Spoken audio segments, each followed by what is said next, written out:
Welcome to Golf Weekly. I'm your host, Daniel Cort, and I'm joined by two of my good buddies, Chris Hendrix with the Golf Store Outlet. Chris, good to see you. Daniel? Good to see you. Chris Tremblay with the Island Golf School and JPGA. Good to see you, Chris. Daniel, always nice to be here.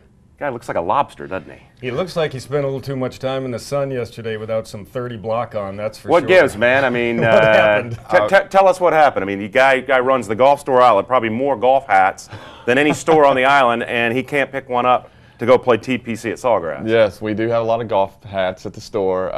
No, went out to play yesterday, had an 11:20 tee time at Sawgrass, and dropped the clubs off and ran up front and went and hit some balls and realized on the first tee that I'd left my hat in the car and just didn't have time, so I just went with it. Thought it was going to rain actually after about the third hole, so I was like, I'll just have some rain gear on, it'll rain, but yeah, it didn't. See, I realize when I don't have my hat on right away, so it's never an issue for me. Yeah, I don't know. The sun probably gets a little angry at you because you're giving it just as much back. It Yeah, does. exactly. Again, Old turtle cue- wax old cue every ball day. here. Go ahead and send it right back up there. Well, all right. Okay, enough nonsense. Let's get on to golf talk, guys. sir.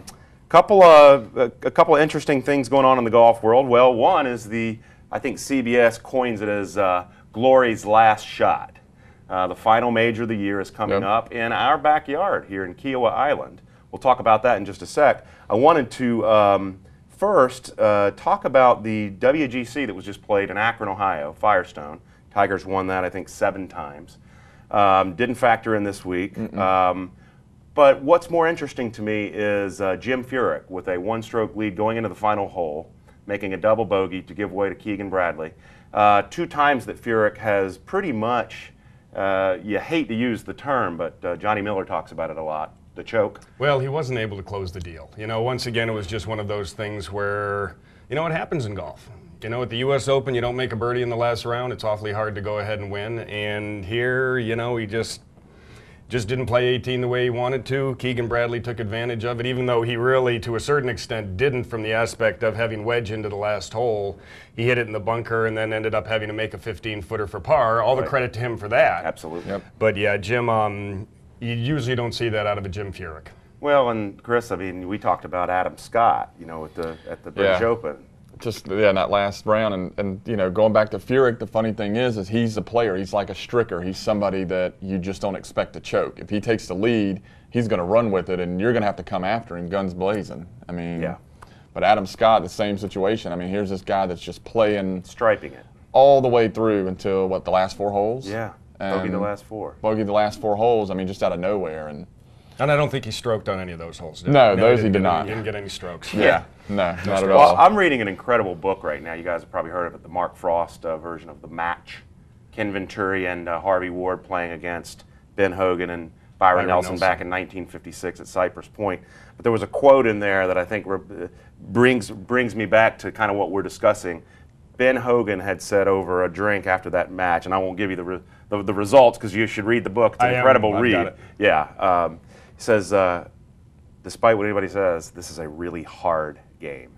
And even the best in the world do have those mental struggles, mental bubbles. Mental bubbles are not going to give way at Kiowa Island this week, guys. Anybody that's played the Ocean Course knows these guys, returning to the site of the 1991, what'd you call it? War by the Shore. The War by the Shore. Kiowa Island has teeth, guys. What are you looking at the PGA this week? Well, like we were talking about off air a little bit, you know, the front 9 is the 9 where they're going to have to do the scoring. The back 9 definitely looks like the part of the golf course where they're going to have to hang on. And, you know, getting back to Jim Furyk, you know, I really think he's the kind of player that, you know, even though he's had these 2, for lack of a better term, stumbles, I still think that he's somebody to be reckoned with this week, and I think you're going to see him back there fighting and clawing. And, you know, in all honesty, I think the course sets up well for him. It's a plotter's course. It's, you know, can you bomb it? Sure, but if you're going to bomb it, you better hit it straight or you're going to be making some donations to the marshlands and so on. Especially on the 17th. Yes, wow. be raising the famous the water Mark level Calcavecchia hole. Wow. You know, and there are huge numbers to be had out there. So it really is. I think the members over there are talking about they want par to be the number. So it's always interesting to see that. You're going out there on Friday, I think. Going out there Friday. You know, I was just doing a little reading earlier, and I guess some of the big questions are, can Tiger come out here and tame this course? And B, will another major winner, such as Bubba Watson that won the Masters, or Webb Simpson, or even Ernie Els, can one of them do a 2 major in 1 year? And the other question is Ricky Fowler, can he keep the ball under the wind? How's he going to play this course? He's played it, well in the past, so it's kind of. Well, Bubba, didn't you tell me before we came on, Bubba and Ricky yes. didn't seem too focused on the PGA. No, last night a friend of ours was at the Publix at Sea Pines and caught a picture of Bubba Watson and Ricky Fowler with a shopping cart, and they were over here doing a little fishing before. So, interesting. Yeah, very interesting. Just kind of wondering how that's going to play. I hope that's not a prelim to where their golf balls are going to go this week. Yeah, in the water, exactly. For that. Exactly. Well, so very interesting. Plenty of fish around that golf course. Yes, there is. Yes, there is. Well, guys, it's going to be interesting to see. It really is great to have a major right here in our backyard. Yes. And it's every tournament this year has been interesting. I mean, we've had all new major. Well, no, excuse me. Ernie Els won his 4th major. Kind of backed into that one, but with Webb Simpson and Bubba Watson winning the first 2. Right. Man, there's so many good players now. It's pretty much up in the air. But you're going with a Furyk. Who do you like? I actually like Dustin Johnson. Wow.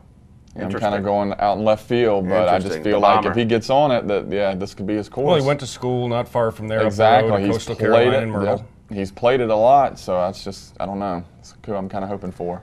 I'm going with Tiger. I want to see history made. I think he gets his 15th. Way to jump out on a limb, Dan. Yeah, right. Exactly. I mean, exactly. Leave it to me to always take a chance. Guys, that's all the time we have. Good to see you both. Good to see you. Nice to be here. And I think you're going to come back with us in the next segment. Good. And we'll be joined by some champions here in the next 2 segments. Stay with us.